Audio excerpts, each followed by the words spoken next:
ஒழுங்கா பாடுபடு வயல் காட்டில் உயரும் உன்மதிப்பு அயல் நாட்டில் என்று அயல்நாடே வியந்து பார்க்கக்கூடிய வகையில் விவசாய பூமியாக இருந்த இந்த மண்ணை நாசமாக்கிய நாசகார சக்திகள் தான் இந்த திமுக என்பதை நீங்கள் புரிந்து கொள்ளுங்க.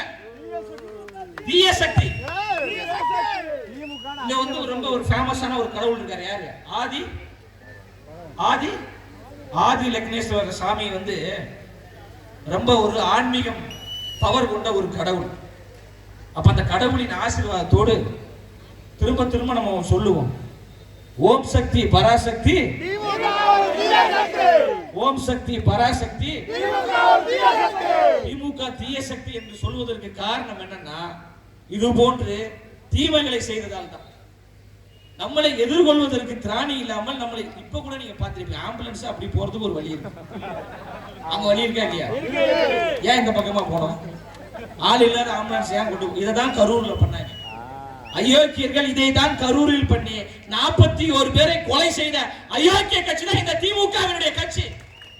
அந்த பணியை தூக்கி நம்ம பக்கம் போடுகின்ற பொழுதுதான் தமிழ்நாட்டில் இருக்கின்ற 8 கோடி மக்களும் சொன்னார்கள், அந்த கொலைக்கு காரணம் விஜய் கிடையாது, அந்த கொலைக்கு காரணம் திமுக தான். திமுக சரியான பாதுகாப்பை கொடுக்கல என்று 10 ரூபா பாலாஜி என்று சொன்னாங்க.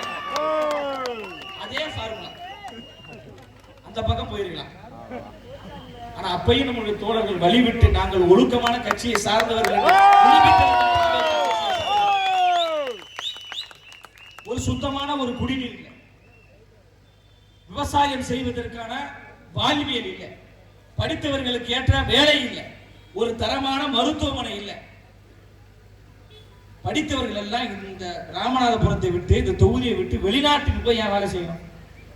வெளிநாட்டில் அவங்க எவ்வளவு கஷ்டப்படுறாங்க, எவ்வளவு வேர்வை சிந்துறாங்க, உழைப்புக்கான ஊதியம் அங்க கிடைக்குதா? கிடையாது.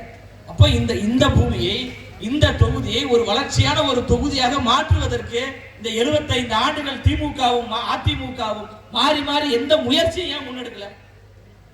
ஏன்னா நீங்க யாரும் கேள்வி கேட்கல, மக்கள் கேள்வி கேட்கணும். மிகப்பெரிய ஒரு ஆயுதம் நமக்கு இருக்கு.